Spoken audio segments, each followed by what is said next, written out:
what tier of this actually buys me friends to play games with?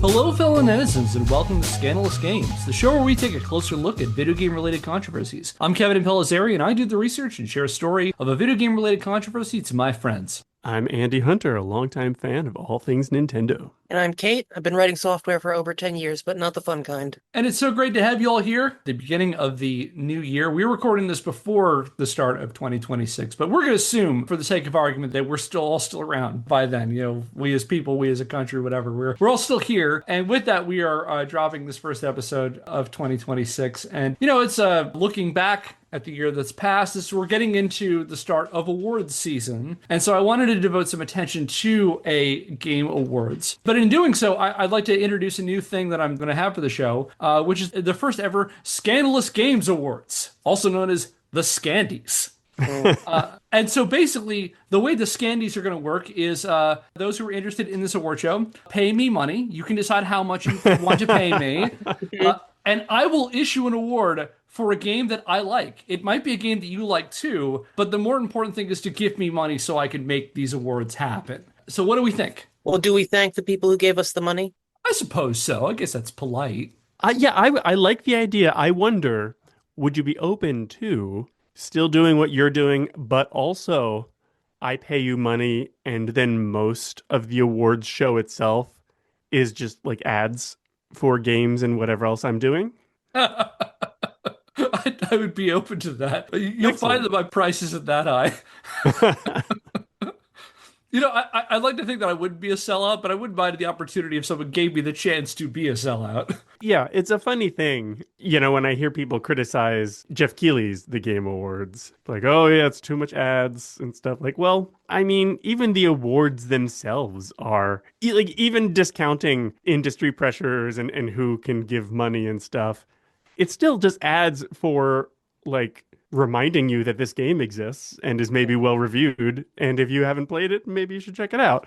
You know, so the idea of an industry awards show selling out or not is already kind of an oxymoron. I do like the name, though. Scandies. That's nice.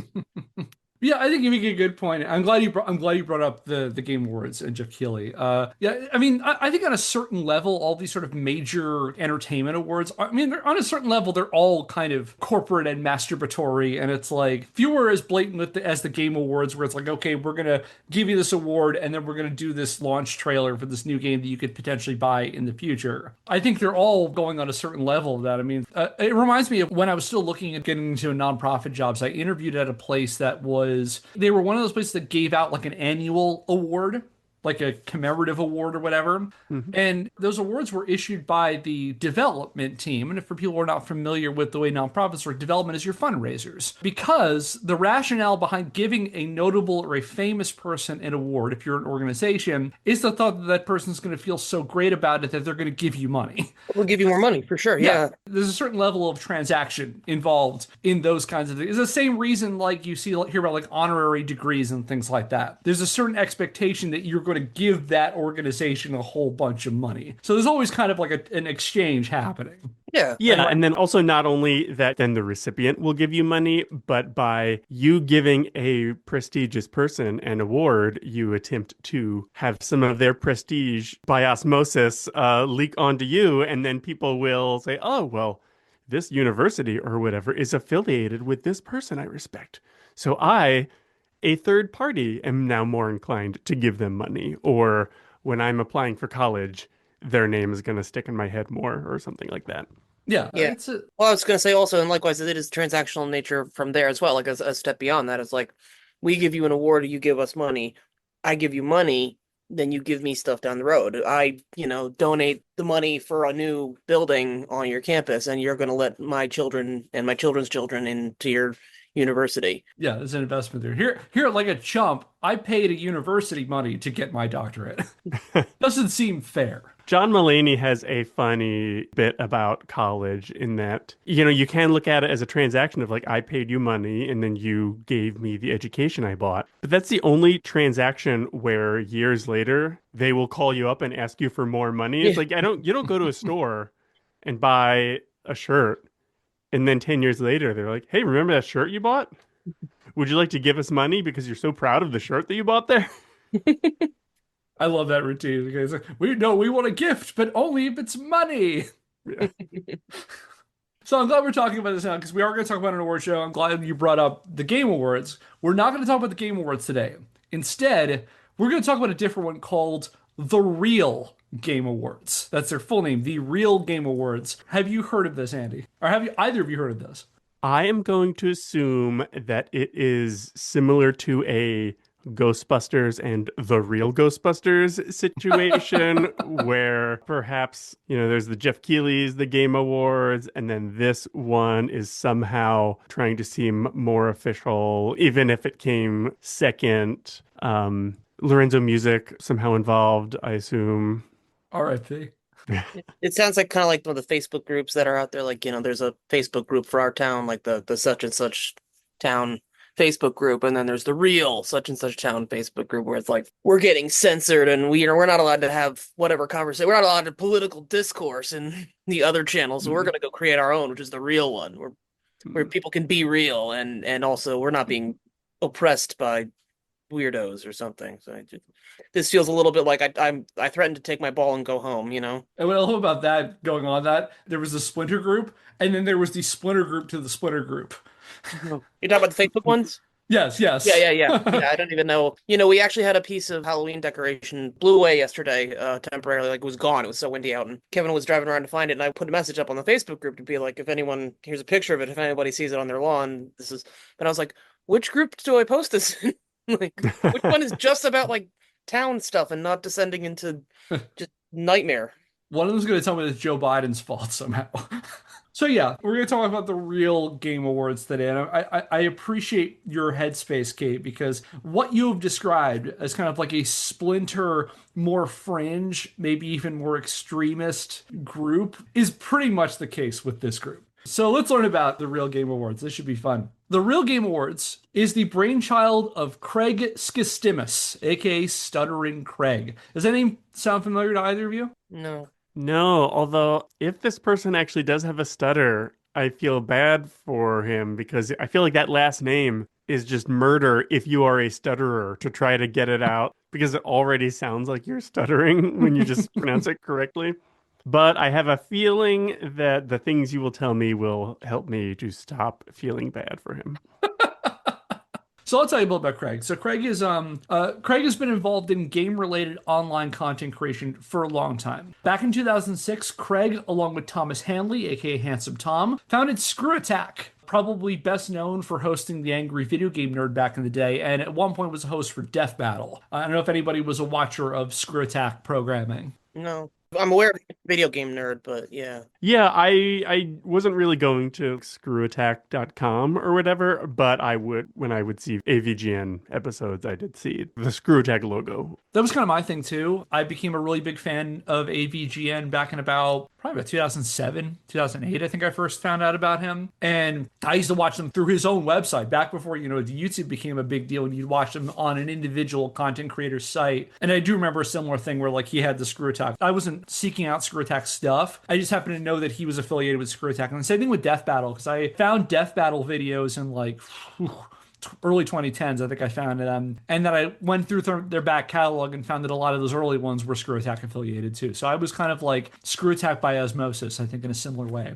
But he's one of the two founders of Screw Attack. He was the general manager of the site until 2014, whereupon he left Screw Attack to found another similar site called Game Attack and devoted time to podcasting. His most recent show is a video game and current affairs podcast called Side Scrollers, which he launched in 2023. In recent years, Craig has fancied himself a political and media commentator with a decidedly right-of-center bent, and his programming took on what I like to call a Rogan or McAfee-esque veneer, namely filming him and his buddies around desk full of tchotchkes as they broadcast their immediate knee-jerk reactions with no prior research or context, massage the fittest personal politics, all the while packaged in clickbaity all-caps titles about owning or destroying perceived enemies. For example, episodes of Side Scrollers sport titles like, and when I yell, that's going to be where it's all caps, video game company built on victim mentality. Ricky Gervais wrecks Hollywood. Tucker Carlson / Putin destroys mainstream media. Kotaku gay virtue signal fails. Activist anime localizer fired. And Silksong is transcoded. He's also cozied up to other figures in the anti-woke griftosphere, hosting on his show personalities like Nerdrotic, The Critical Drinker, and Mark Kern, aka Grums. And I will say, if you don't know who those people are, I envy you. And on top of that, his socials being lousy with right-wing talking points and reposts from far-right provocateurs like libs of TikTok, in between directly simping for Elon Musk. So this is the kind of guy we're talking about today. I know we haven't yet done our Gamergate series, for which I thank you because I don't look forward to it. Did this Stuttering Craig play a role in Gamergate, or did he at least, prominently announce what side he was on during that kerfuffle? I would have to look back on his content from then. I can tell you now, you can definitely tell where he is now. Yeah. And on March the 18th, 2024, this veritable titan of opinion having came to his followers with a problem he hoped to solve. Gamers were being stifled by outside agitators in the mainstream gaming media sphere who neither liked nor played video games and were only in the business of forcing their left-wing politics on an audience that didn't believe in them and didn't want them. And Craig could not sit idly by in a gaming world infested by the woke mind virus and resolved to wrest his beloved pastime from the non-binary purple-haired hordes by launching an online initiative he aptly named Take Games Back. Now, by just a strange coincidence, this slogan sounded eerily similar to one of then presidential candidate Donald Trump's 2024 campaign slogans, Take America Back. As Craig explained on his new website of the same name, quote, I'm creating Take Games Back because of the glaring chasm between video game developers, the media, and the players themselves. We've all seen it. There's a disdain toward gamers from the media and even devs. It's insane. We all feel the disconnect and frustration, so I'm founding TGB with a clear mission, to empower gamers with a voice. I want to ensure your voices are heard and respected in an industry that often overlooks your perspectives. End quote. Thoughts so far? Man, yeah, I really don't get people like this because for me, like as somebody who's not like I'm not always jumping on the latest AAA thing. I usually don't have the most top of the line hardware, but it seems to me like there's still always, like whatever kind of game you were into 5 years ago, 10 years ago, they're still making, a few of those a year. Like if you are really into the sports games or the Calls of Duty, you still get that each year or something. And I don't see like the idea that there are also now more games that are either made by women or have prominent female characters or prominent characters of color or something doesn't take away from those other games that are still about a shaved-haired white dude in, full body concealing armor going around and just shooting thousands of people. Like to me, it just seems like there's more and more games every year.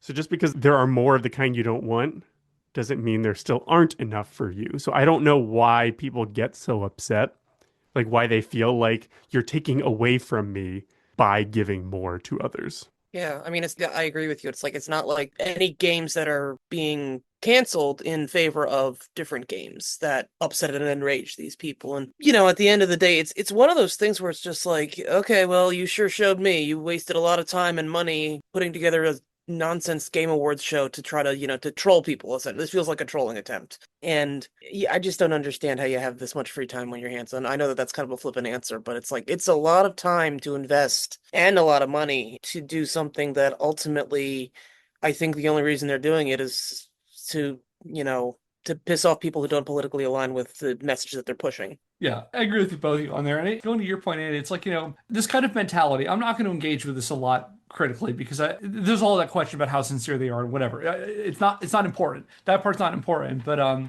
it's almost like if you view it this way, it's almost like imagine that all of video gaming is like a bucket of water. And every game is created, it's like you're pulling out water from that. Somehow the existence of a game that doesn't align with your things somehow takes away from the other games that exist that do. And it's like if a game is made by, for example, a trans developer, it doesn't take away the ability for there to be like another jingoistic military shooter. Like those can both exist, and you could just not. And it's also like, as you point out, kids, like life is too goddamn short. And it's like, what, you could devote your entire time to the games that you enjoy and not pay attention to the games you think you're not going to like. Like it's just that easy. It's so simple. Right. Yeah, like I think if any of the people who have found themselves falling into this trap that we were talking about are listening, thank you for listening. It's a welcome surprise. But try to think of it this way, rather than, like Kevin describes it as a bucket of finite water and each drop you take out is like one drop less that's remaining in there. Instead, think of it like restaurants in your neighborhood. If your favorite type of restaurant is pizza, and there are already 2 pizza places that you like, the fact that a seafood place has opened up down the street doesn't take away any of those pizza places that you like. And so just think of it as like, all right, well, people who love seafood, power to you. I'm going to keep going to the pizza places that I like. Yeah, I think that's a great analogy. So yeah, so that's what Craig sees. There's a problem that Craig sees that he wants to solve. And so then the question is, how did Craig intend to take games back? By starting his own award show, one created by gamers for gamers as a celebration of the games they love without any outside meddling. And he named the award show the Real Game Awards, in a clear knock against the similarly named Game Awards, which we've already talked about a little bit here, as the most high-profile mainstream gaming award show. And of course, there's plenty of things you could say about the Game Awards, but they see those things as a counterpoint to the Game Awards. As an aside, fun thing about the Game Awards, it's kind of presented now as more, kind of like an Oscars of video games, again, for all the concerns you can have about that. If you want a really fun rabbit hole, look into the Spike TV Game Awards when it was started that way, because it is the most early 2000s, like, weird gamer dude bro thing you can imagine. We may cover it at some point, but I'll include a link in the description to Eddie Burbach did this really great YouTube video on the early Spike TV Game Awards, which is very funny. Man, I can only assume that back when it was the Spike TV Game Awards, there was a category like hottest video game, babe. Coolest explosion in a video game. Yeah, and the host of the first one was David Spade. And David Spade did like this opening stand-up routine, which is just like so weird and cringe. It's about him hooking up with women in Vegas and stuff. Like, who was this for? What, he just wanted people to know that he was hooking up with women? Yes. Yeah, he wanted all the loser gamer nerds who watch it how much of a cool dude David Spade is.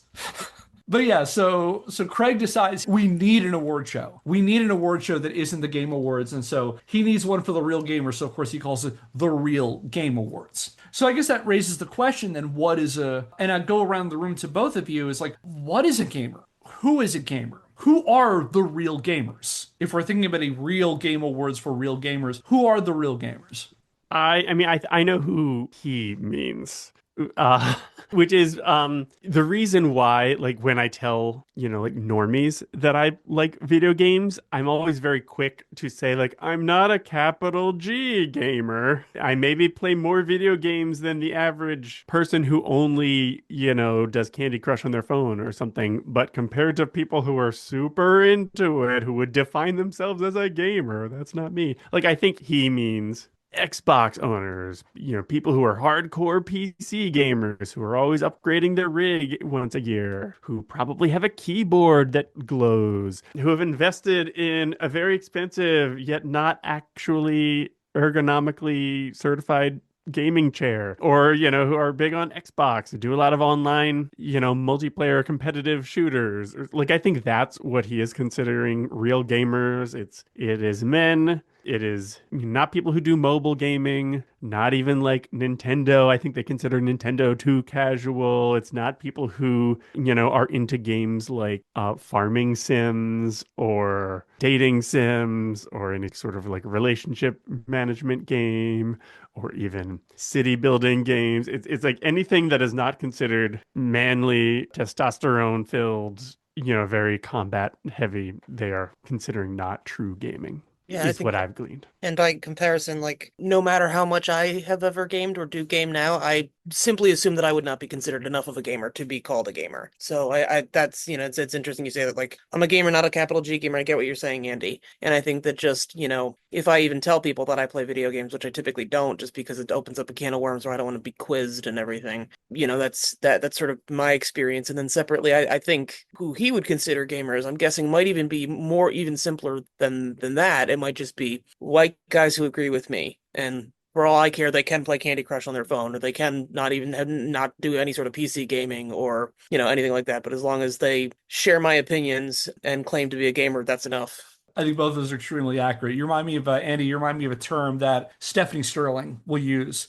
called the real gamers TM. There's people who identify in a specific identity of that, and usually when they talk about that, it's in the context of like super entitled, really like pissed off at very specific things that like people should not necessarily be pissed off about. But I think you also make a valid point there, Kate, too. And like if I'm pulling back here, like this is kind of what I devoted a significant portion of my physical, emotional, and financial well-being to addressing. This was a lot of what my dissertation was about, was the development of the game user identity and how that came about, and like how did we get to what you were both describing, the sort of dude bro identity, for lack of a better term. My dissertation didn't get that far time-wise. I cut it off in 94, but this is kind of something I've been thinking about for a long time. And like, yeah, it's a socially constructed thing. The idea of a video game user. That's basically the really simple answer is like, it's determined by time period. It's determined by circumstances, determined what the industry is up to at that point. And like, it is shaped by a lot of people. It's shaped by the industry, through advertisements, through the actual games themselves. It's shaped through the players and their interactions with this medium. It's shaped by a lot of non-gaming actors, like politicians thinking about what these gamers are doing,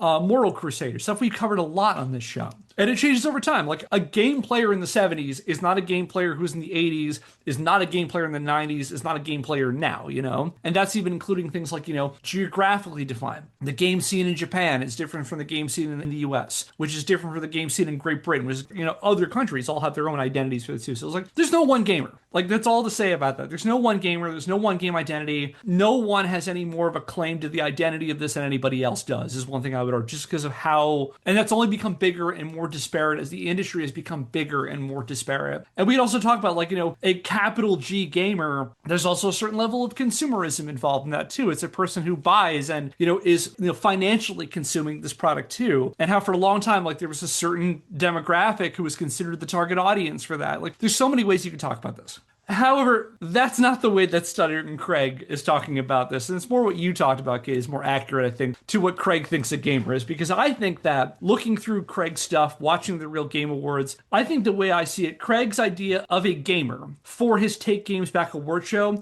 hinges on two core points. The first, and you basically pointed this out, Cave, a real gamer is someone whose politics and worldview align perfectly with Stuttering Craig. So basically, he himself is the default gamer, and everything he likes is what real gamers like, and everything he doesn't like is something that's not for real gamers. It's fake gamer stuff. It's stuff that's being forced upon gamers. So that's the one part of it. He is the uber gamer, if we're talking about that. His worldview is the default worldview for gamers. So that's point number one. Point number two, and this is even more important than point number one. A real gamer is anyone willing to give Stuttering Craig money.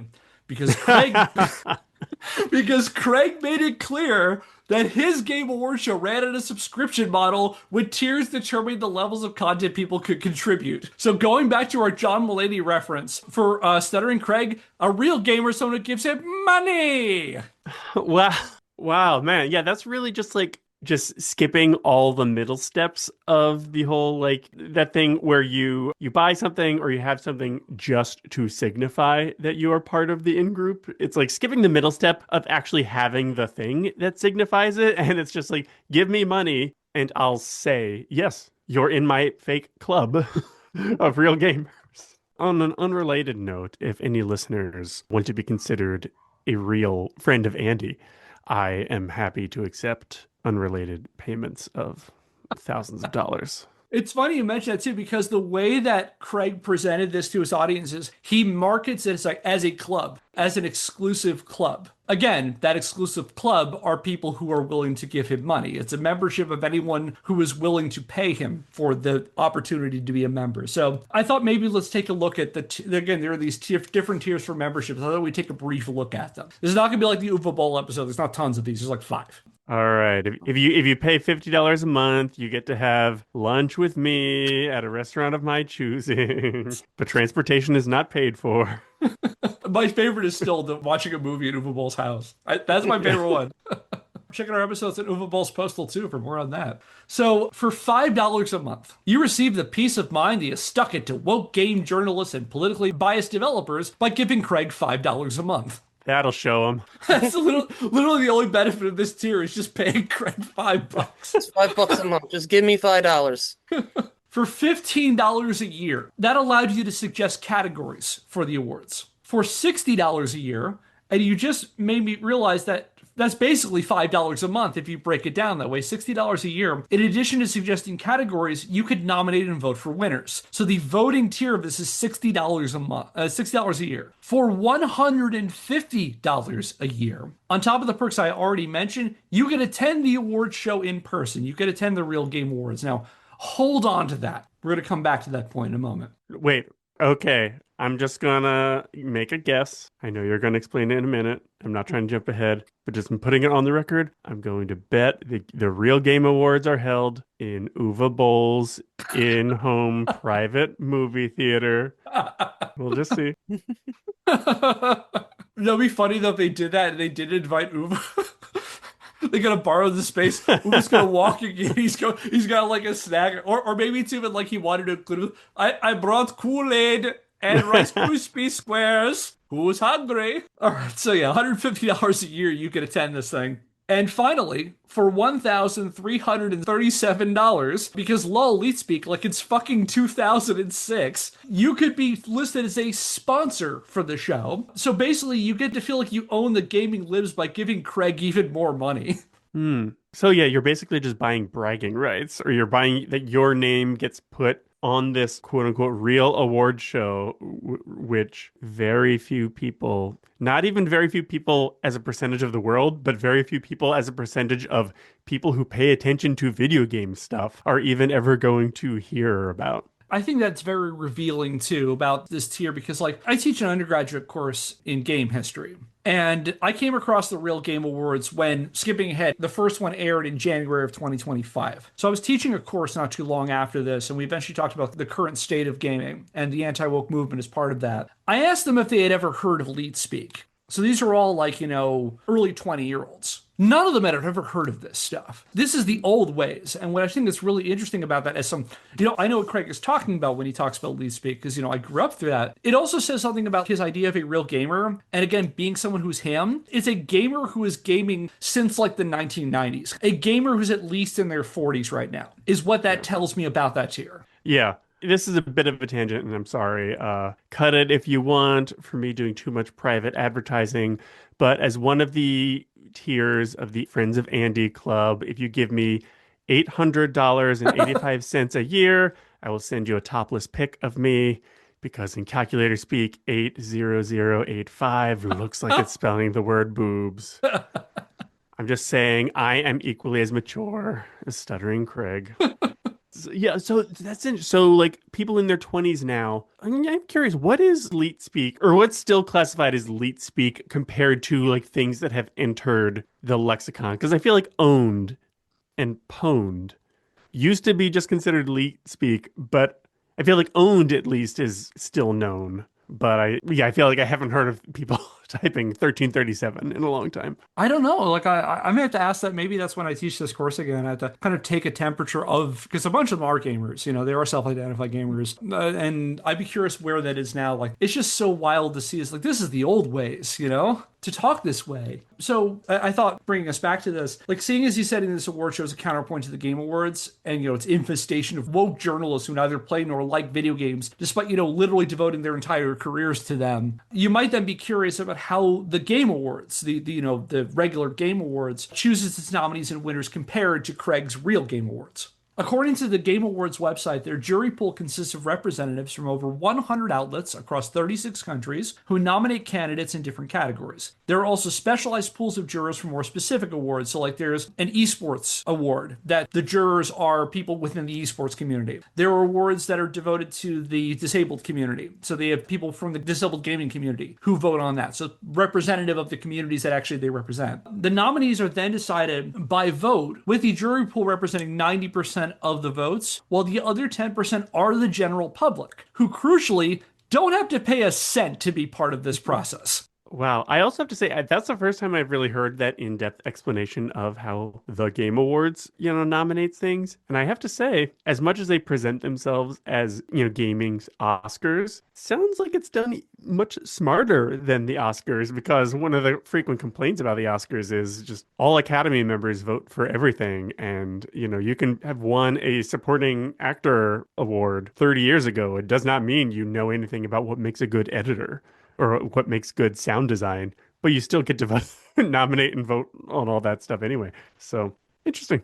Explains why so many World War II movies win. Wow.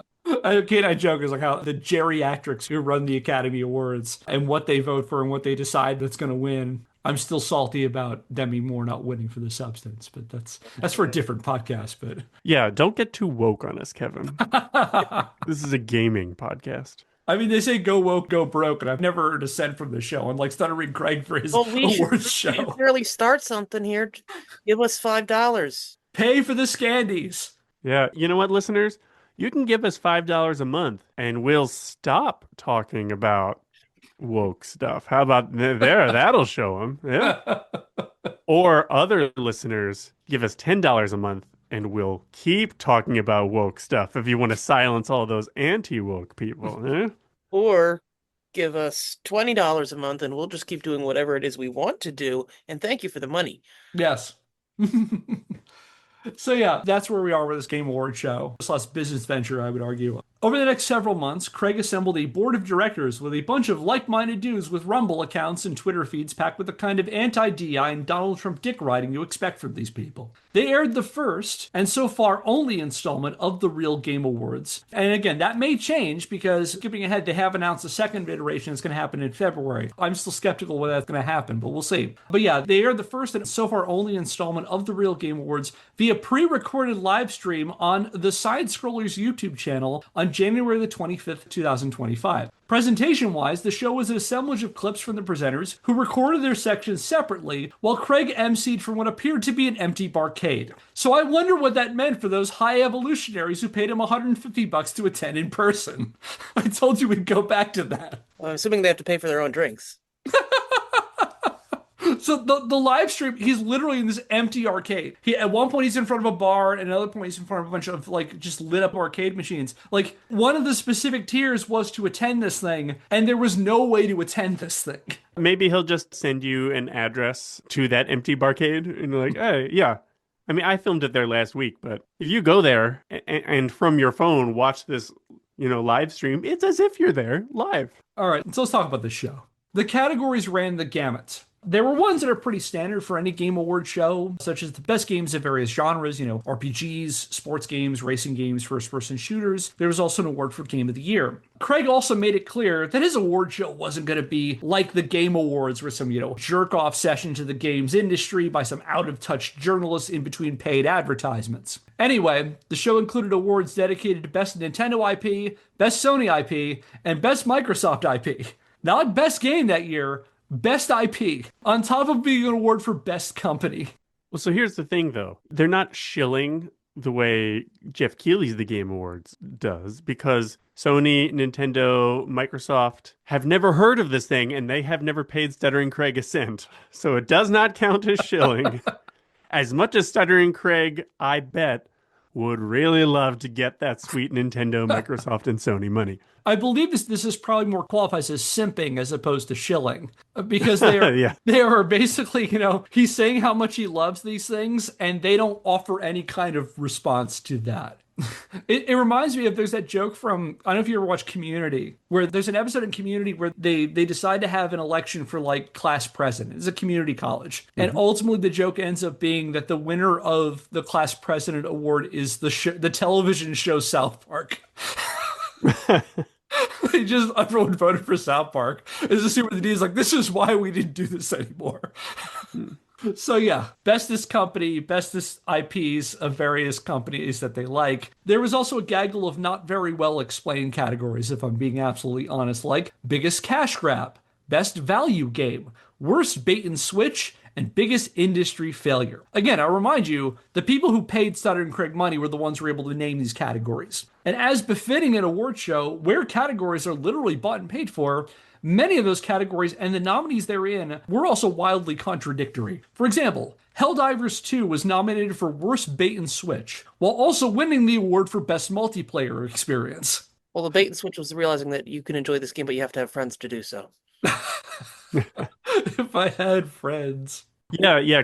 Stuttering Craig, what tier of this actually buys me friends to play games with? The Real Game Awards also broke away from most other award shows that, generally only focus on the best games released the previous year, as some games that earn nominations have been out for years and in some cases even decades. Take, for example, the category of Best MMO, so Best Massively Multiplayer Online Game. World of Warcraft, which was released in 2004, took home the award. It beat out Final Fantasy XIV, which released in 2010, Guild Wars 2, which released in 2012, and fucking RuneScape, which was released in 2001. Well, yeah, I mean, an MMO is interesting because it is, like, I mean, I guess as long as it's still active and being updated, to me, it kind of makes sense that that's in contention. But honestly, it reminds me how I feel like often with award shows, it's so funny to look back at, like, what won the Oscar 20 years ago, and it's very often not something that really stood the test of time the way one of the other nominees did. And I actually feel like award shows might make more sense if it were always like, this year we are reviewing, all the movies released in the year 2000 and we're giving those awards, because often you do need hindsight to actually see what makes the most impact as opposed to just what's the thing I'm happening to think about most because it came out a month ago, It's a bit of a tangent. Yeah, based on this logic, my game of the year for 2025 is going to be the 2010 re-release of Perfect Dark. So, speaking of throwbacks, there was also a wave of categories I would like to call the sad early 2000s gamer dude bro stereotype categories. We kind of alluded to this a little while ago. Take, for example, Waifu of the Year and Best Jiggle Physics. Oh, man. Oh. That was earlier when I was talking about, when I was making the joke about the Spike Awards, like hottest video game female character. I initially thought of making the joke, best video game boobs. And then I thought, no, let me be a little classier. But I should have just gone for it because I should have guessed that Stuttering Craig would. I want to meet the Maxim hottie who's going to accept the award. What do you mean they don't publish magazines anymore? More like the software development team that programmed said jiggle physics if we're celebrating the physics. I want to shake the hand of the man who made the boob physics for Lara Croft. All right, so don't feel too left out, gaming ladies, because they also included a category called Husbando of the Year. All right, wait, that's too woke for me. Especially because they gave it to Barrett from Final Fantasy VII Remake.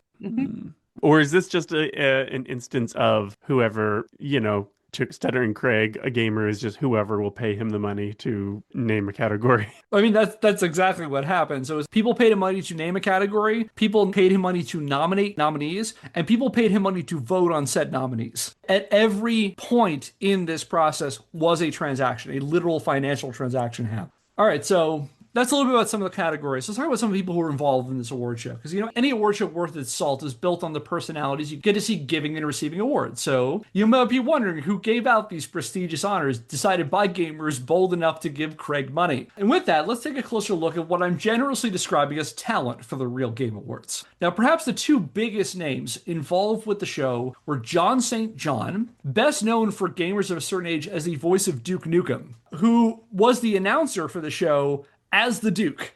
He announced the show as Duke Nukem, which I'm curious to see what Gearbox thought of that. But anyway, the other big name that I have to assume though that if you're hosting the award show as Duke Nukem, are you really just taking sound bites and quotes from other award shows and then just saying them in Duke Nukem's voice? Because isn't that basically all that Duke Nukem is? He's a collection of catchphrases stolen from other stuff.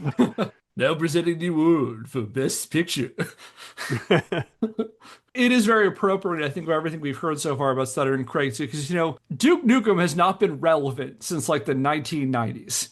So him having a massive throwback like that, no, I guess no offense to John St. John, but, like, a character who has not been interesting or relevant since 1996 seems very on brand for Stuttering Craig to do, just from what we've talked about so far. Damn, I'm looking old.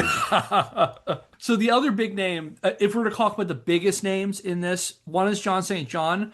The other is James Rolfe, best known as the angry video game nerd, who presented in character as the nerd for, and this is real, shitty ass game of the year, which he presented in between ads for his new AVGN branded video game.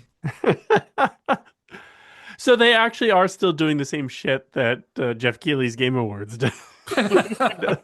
Sort of smaller scale. And as an aside, I mean, I used to watch a lot of AVGN. I don't know if other people's experiences with AVGN or Rolf's, body of work in general. I mean, I'll still check on it from time to time, but other than that, he still will occasionally do collaborations with some of the handful of people who have still remained on Channel Awesome, which is disappointing to me. Oh, I don't really know much about any personal politics or controversies about him. Yeah, I really have not kept up with his work or anything about him for a long, long time. I used to watch him a lot, and I haven't watched him in a long time. I see those thumbnails of his, and his rapidly receding hairline is a grim reminder of my own mortality.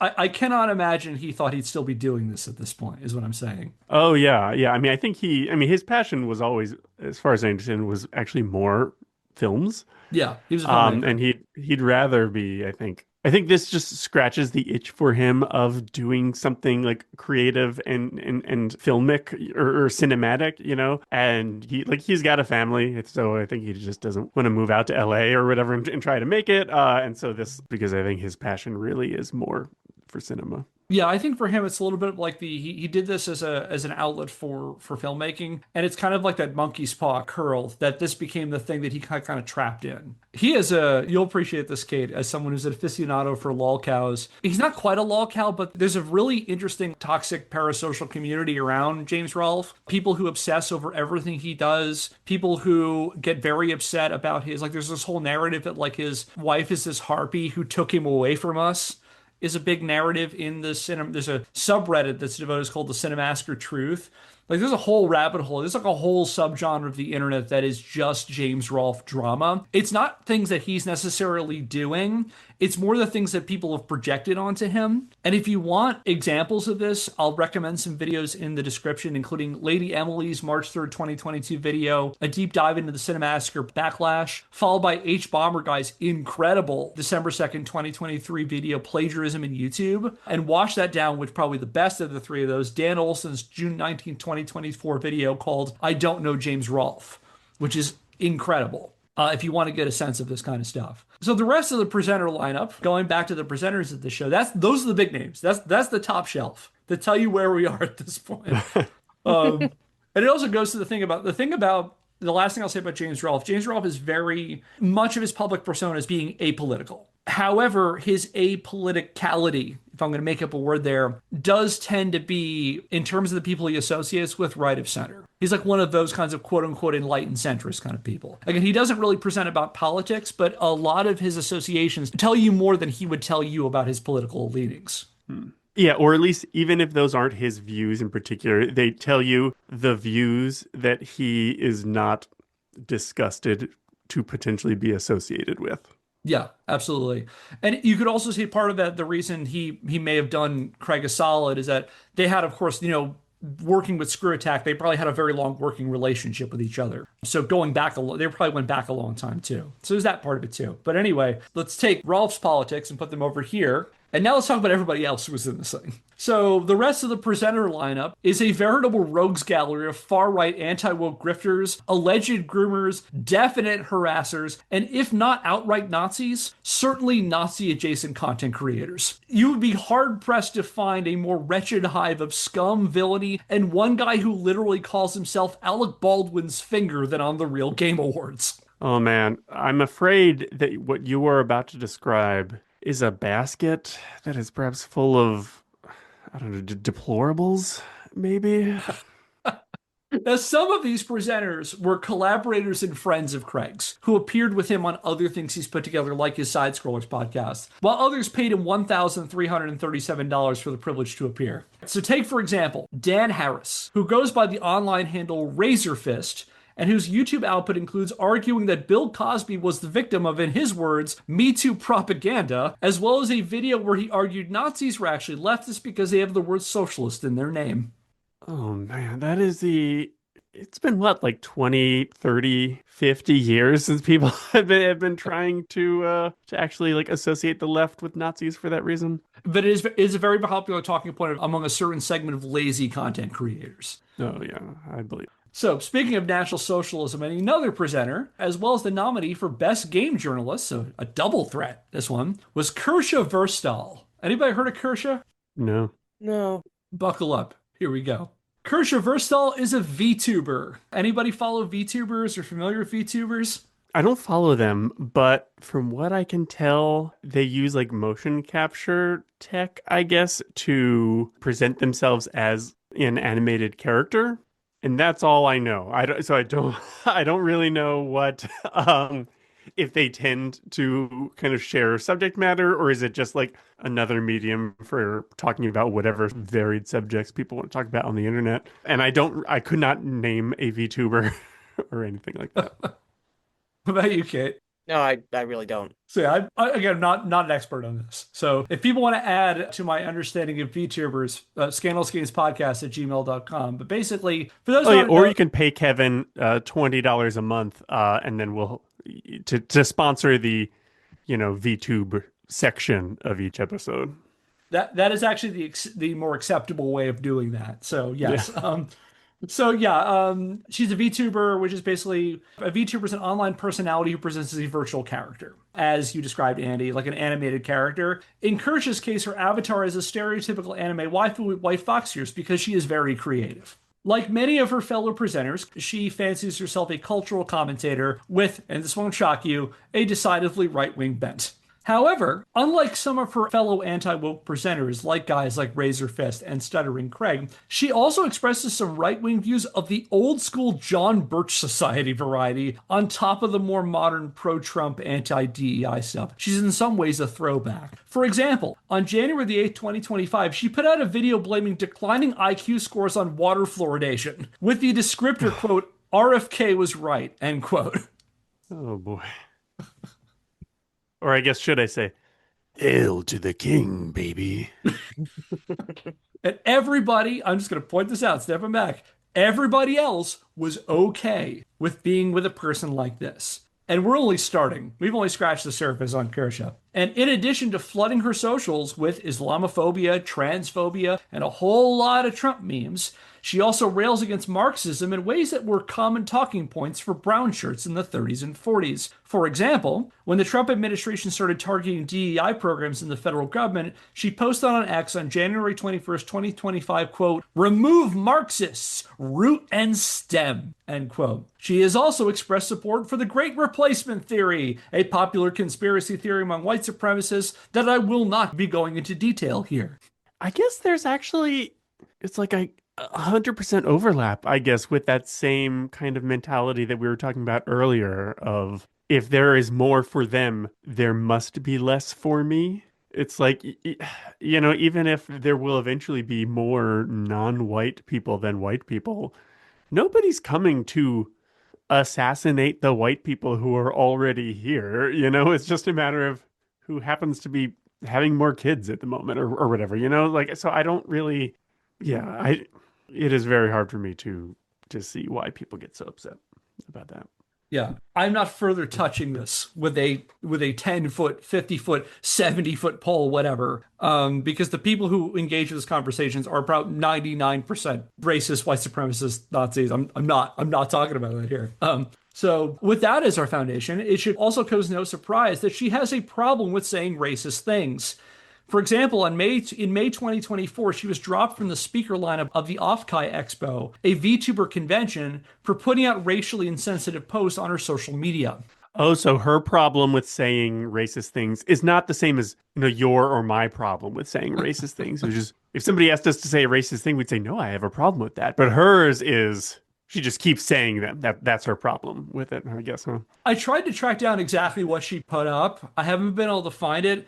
And the only real article that talks about it in detail is like another anti-woke person. So it's told a lot from her perspective. I do know, tracking down her X post, that she did after that try to say that the Offkai Expo people were the real racists. So that at least gives me a sense of her at least a little bit telling on herself, Yeah, there's also that one time she retweeted a post from a fan who staged a stuffy of Kirsch's avatar, flanked by several outright Nazi books. Like, unequivocally Nazi books. So, while I won't go so far as to call Kersha a Nazi, she appears to be quite popular among folks of the National Socialist persuasion. She also, there's more to this. We're almost done with her, I promise. She also has a history of sicking her followers on her perceived enemies. For example, Dead Domain, a trans YouTuber who calls attention to far-right and alt-right content creators, posted a compilation of Kersha saying racist things on Twitter, only to be inundated by Kersha defenders flooding their feed with transphobic shit. On April 21st, 2025, Vice published an article on Kersha, only to take it down after she threatened a lawsuit, and her followers dogpiled the author's socials with transphobic messages and assertions that they should kill themselves.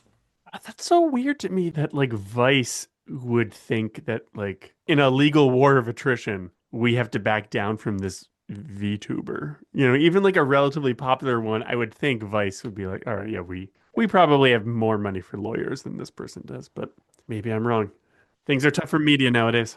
I know I came across this when it was on Vice, and then I went to go back to read it, and the only way I could find it was on the Internet Archive, which I'll include in the notes if people want to read it. It includes basically the stuff that I've already covered is in that too. But yeah, going back to the Real Game Awards, she was both a nominee for an award and presented an award, and she's a frequent guest on the Side Scrollers podcast. That's Stuttering Craig's podcast. So he is more than okay with being affiliated her and signal boosting her brand. And that leads me to think that, like, the fact that they work so closely together, it seems like they're pretty tight. He clearly doesn't have a problem with the kind of, I would argue, very, very problematic baggage that she brings, and was more than willing to have her be a personality on his award show, which speaks volumes. And going back to what I said about James Rolfe, the fact that he is by extension okay with being part of this, and either was incurious enough to see who was affiliated with this too, or was just totally okay with it outright, speaks volumes of him too.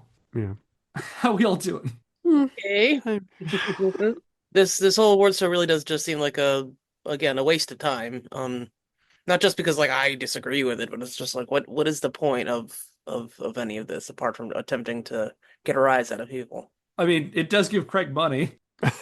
Yeah, that's true. Let's not forget this is a paid awards show. Yeah. But I want to make something very clear, and this is going to carry over into the next couple of times we talk about this thing over the next couple of episodes. I'm not going to go blow by blow for this cavalcade of Gamergate runoff, because for one, coming from someone who has spent more time than he should have researching this whole affair, the prospect of running through these people is exhausting and demoralizing, and you can only go through so many Twitter feeds of AI images of Donald Trump as Superman before you start seriously contemplating your life choices. Yeah, it's just so, when you asked how we're doing, I was thinking to myself, like, well, at least we're not still talking about Dave Grossman or something, and it just made me think, like, what an odd needle we lowercase gamers must thread, that on the one side we've got the, like, super anti-video game people who are, terrible people in various ways. And then on the other side, we have the way too into video game people who are terrible people in a whole other ways. And it seems like apart from video games, those two groups have so many things in common as far as like the rest of their worldview. It is wild. It is fascinating to think about it that way. And it's like, we're not going to go into this, but like, talking about like gaming and the right is such a fascinating topic just because like there's a lot of nuance when it comes to right-wing people when it comes to video games. You have like your old school, like Joe Lieberman probably wouldn't consider himself a right-wing person. I would say probably politically, yes. Yeah, I think he's probably pretty close there. You have those kinds of people, and like your Dave Grossman types and your Jack Thompson types along with that, and even your Hillary Clinton types too, where it's like, video gaming is corrupting. It's going to desensitize people. It's going to turn them into future killers. You have that category. And that's like the old-fashioned, like classic conservatives, And then you have on the far other end, you have like the manosphere dude bros, like your Andrew Tate types, who think that only like weak soy boys play video games. And like, if you play video games, that's a sign that you're not a quote unquote real man. And then you have like these people who I put in like there's the Steve Bannon right wing guys. And Steve Bannon, I think, was one of these people who realized that the video gaming provided a fertile field of people that you could radicalize into far right ideas because, fascism marches on the backs of angry young men. And a lot of those young men were playing video games, and that he learned, he was like, Breitbart was one of the first, I stretched to call them a media place, but as an online place where they realized that they could start indoctrinating young people by introducing them to these points. Gamergate was an introductory point. Milo Yiannopoulos, who was the tech editor at Breitbart, put out a lot of articles related to Gamergate, trying to lean on these wedge issues of like, liberalism in gaming and women in gaming and minorities in gaming, and using that as a pipeline for more right-wing extremism. And I feel like that you see people like this, the Kirsch's, the Stuttering Craigs within that kind of environment too, of this sort of complicated stew of where video games fit within these right-wing circles. Like, it's really interesting. There's a lot of threads you can pull on it, and just like the relationship of video games, either as just a source of society's ills on one end of the spectrum, and as a sign of like losers on the other end of the spectrum, and in this weird, I'm not even gonna say a middle, but this sort of like extra thread of this too, where it's like, we can capture an audience if we basically make every video game issue about culture war stuff. Like, that's kind of a long way of saying about that. And that's who these people like Craig are. If you go on there, you can get a sense of what's the trending topic right now among these people. What game are they talking about now? What movie are they talking about now? Because media in general has become this guys like The Critical Drinker are like that, and Nerdrotic are like that, where it's like, we're going to force everything into a culture war. Everything is about wokeness. Everything is about this, that, or the other thing. And that games have this really complicated, it's like a complicated tool within this. I don't have an overall thesis about that, but it's just something that's been like rattling around in my head when I've been studying this stuff.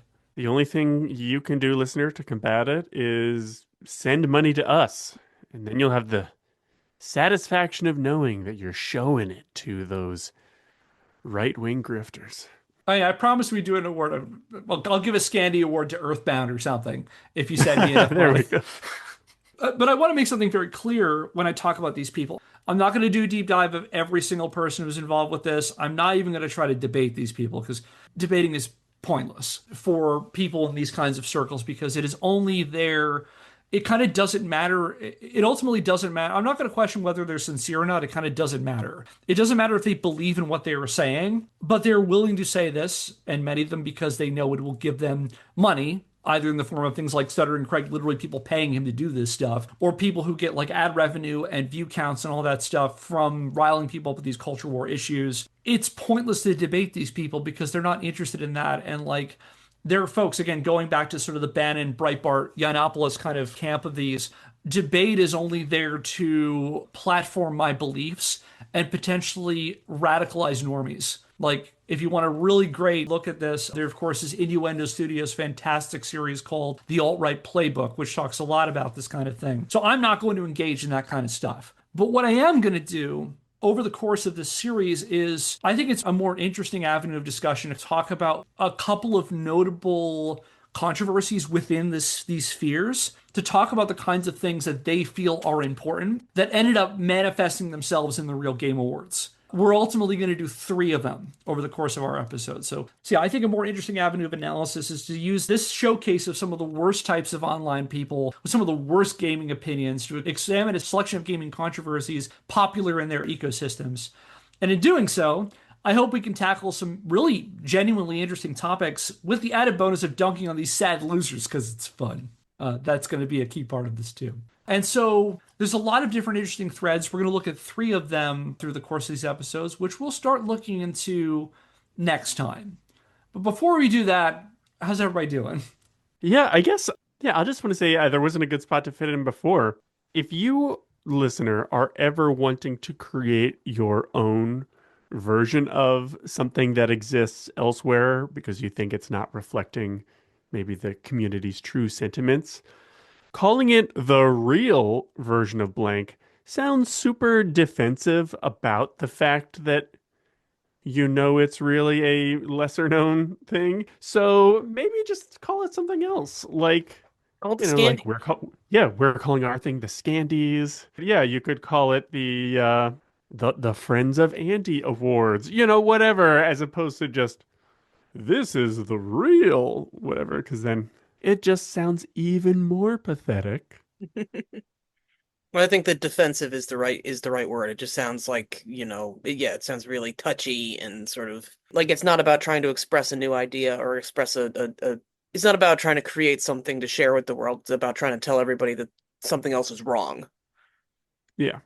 And going off it, it's both on the one hand is trying to capitalize on that thing's success on a certain level. And on the other part, yeah, I agree with you both. Is like, it's the real truth. And it's also like it creates a Streisand effect where it's both you capitalizing on their success and trying to signal boost that thing too. Our thing is the contrast. Again, this is a dated joke and it works because of all the stuff we've talked about, Craig.